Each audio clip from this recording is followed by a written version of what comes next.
Hi friends, welcome to my channel. ఎలా ఉన్నారు? అందరు బాగున్నారా? ఇక వీడియోలోకి వెళ్తే ఇంటింటి కథ రచించిన వారు డి కామేశ్వరి. ఏదీ కాదు, ప్రతి వాడికి ఇదో వేషం. కాస్త చదివి ఉద్యోగం చేసే అమ్మాయిని చూడగానే బరి తెగించిన దానిలా కనిపిస్తుంది కాబోలు. తమ వెంట రమ్మంటే తలాడించి వస్తుందనుకుంటారు కాబోలు. చాలు, మరెప్పుడు ఇలా నన్ను అవమానించకండి, వెళ్ళండి. ఇంకా మీరేదో మర్యాదస్తులనుకున్నాను, వసంత తీక్షణంగా అంది. పూర్తిగా మాడిపోయిన మొహాన్ని దించుకొని ఆమె ఇంకేం చెప్పి లాభం లేదని మూర్తి చెరచెర వెళ్ళిపోయాడు. ఇక వసంత తేలిగ్గా నవ్వుకుంది. ఇక వసంత అలా ఉండగా ఇక ప్రసాద్ గత 4 రోజులుగా మామగారిని 50,000 ఏ రకంగా అడగాలో తనలో తాను 10 సార్లు వల్లించుకున్నాడు. ప్రతిసారి ఎంతో ధైర్యంగా ఆయన గదిలోకి వెళ్ళేవాడు.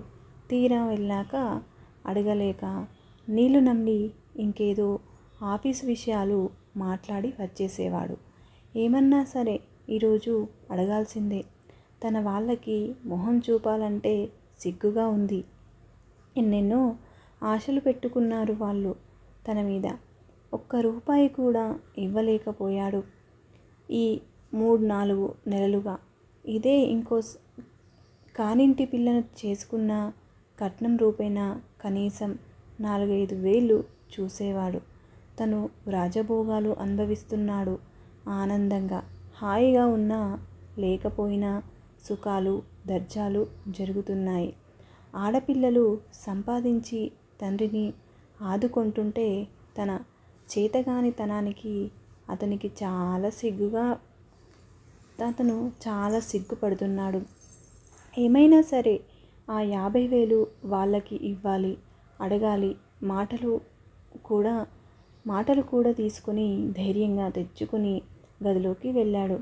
రాబోయ్ రా, ఏమిటిలా వచ్చావు అన్నాడు నారాయణమూర్తి గారు. ఏం లేదండి, మీతో ఒక మాట చెప్పాలని. మా చెల్లెలిద్దరికీ మా నాన్నగారు పెళ్లి చేయాలనుకుంటున్నారు. శుభం సంబంధాలు కుదిరాయా ఏమిటి? ఏం చేస్తున్నారు? ఇద్దరికీ ఒకేసారి చేస్తారా? కుదిరితే ఇద్దరికీ చేసేస్తారు. సంబంధాలు చూసే ముందు డబ్బు సిద్ధం చేసుకోవాలి కదా. ఎంత హీనపక్షం చూసినా పెళ్లి ఖర్చు, కట్నం అది అంతా కలిసి చెరి 15 పైన అవుతుంది. ఇల్లొకటి బొత్తిగా పాడయింది, రిపేరు చేయించాలి. చాలా ఖర్చుంది. డబ్బు కావాలంటున్నారు నాన్నగారు. మీరిస్తానన్న 50,000 ఇస్తే ఈ ఖర్చులకి 50,000 ఆయన కాస్త ఆశ్చర్యంగా అడిగారు. అదే పెళ్ళికి ముందు అన్నారుగా ఆ 50,000 క్యాష్ ఇస్తానని. అదా? ఎప్పుడో అది మీ ఇద్దరి పేరా కలిపి ఫిక్స్డ్ డిపాజిట్లో వేసేసానే. లతకి తెలుసు ఆ డబ్బు మీది. మీరెలా ఖర్చు పెట్టుకుంటారో మీ ఇష్టం. మీ భార్య భర్తలిద్దరూ ఆలోచించుకోవలసిన విషయం. మధ్యలో నాదేముంది? తేలిగ్గా అన్నాడాయన. ప్రసాద్ గుండె ఒక్క క్షణం లయ తప్పింది. ఈ డబ్బు లతతో ముడిపడి ఉందన్న మాట. అంటే దానిలోంచి లత ఇష్టం లేకుండా నయా పైసా తను తీయలేడు. లత చచ్చినా ఆ డబ్బియ్యదు. ప్రసాద్ ఆశలన్నీ నీరుగారిపోయాయి. మామగారి గడుసుదనానికి వళ్ళు మండిపోయింది. మీదే అంటూ ₹1 తను స్వంతంగా ఖర్చు పెట్టుకునే వీలు లేకుండా కూతురికి అంటగట్టి, ఆ కూతుర్ని తనకు అంటగట్టిన ఆయన తెలివితేటలకి విస్తుపోయాడు. లత నుంచి తన డబ్బు రాబట్టలేడు. తండ్రి ఎంతో ఆశ పెట్టుకున్న ఆ డబ్బు ఆశ అయిపోయిందని మాట.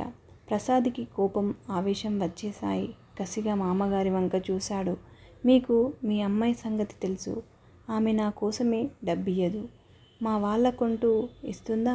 నా జీవితం కూడా నాకు దక్కకుండా చేసింది. ఆఖరికి సినిమాకి వెళ్ళాలన్నా ₹1 లేకుండా తన మీద ఆధారపడేటట్టు చేసింది. ఆమె స్వభావం తెలిసి ఆమె ఇస్తుందనుకోవడం వెర్రి. దయచేసి మీరు మీ అమ్మాయితో మాట్లాడి ఆ డబ్బు నాకు ఇచ్చే ఏర్పాటు చేయండి. నాకు చాలా అవసరం. ప్రసాద్ నిర్మోహమాటంగా ఖచ్చితంగా చెప్పేశాడు. ఆయన మొహం రంగు మారింది. ఆ మాటలాడే తీరుకి భర్తవి దాన్ని నీవు అర్థం చేసుకుని నీ వైపు తిప్పుకోవడంలో ఉంది చాకచక్యం. ఆయన మాట పూర్తి కాక ముందే ప్రసాద్ గయ్యిన లేచాడు. ఏమిటండి అర్థం చేసుకోవడం? పెళ్ళైన మర్నాటి నుంచి నన్ను పురుగులా తన కింద పనివాడి కన్నా హీనంగా చులకనగా చేస్తూ హేళన చేస్తుంటే సహించాను. తన మాటే అన్నింటా చెల్లాలన్న పంతాన్ని చూసి చూడనట్లు ఊరుకున్నాను. అడుగడుగున అవహేళనని అవమానాలని దులిపేసుకున్నాను. పౌరుషం ఆత్మాభిమానం చంపుకొని పడుకున్నాను. డబ్బు కోసం చేసుకున్నాను ఈ పెళ్ళి అని అన్ని అవమానాలని నోరు మూసుకు భరిస్తున్నాను. ఎన్నడన్నా ప్రేమగా అభిమానంగా భార్యకు ఉండవలసిన మమత అనురాగం చూపించిందా? అడుగడుగున తన డబ్బు దర్పం చూపించడం తప్ప నన్నెన్నడన్నా అర్థం చేసుకుందా? ఒక రూపాయి కోసం తన మీద ఆధారపడ్డట్టు చేసి అవమానించింది. కష్టపడి సంపాదించిన జీతం నయా పైసా నాకు దక్కకుండా చేసింది. అలాంటి భార్యని ఏం అర్థం చేసుకోమంటారు? ఎలా అర్థం చేసుకోమంటారు?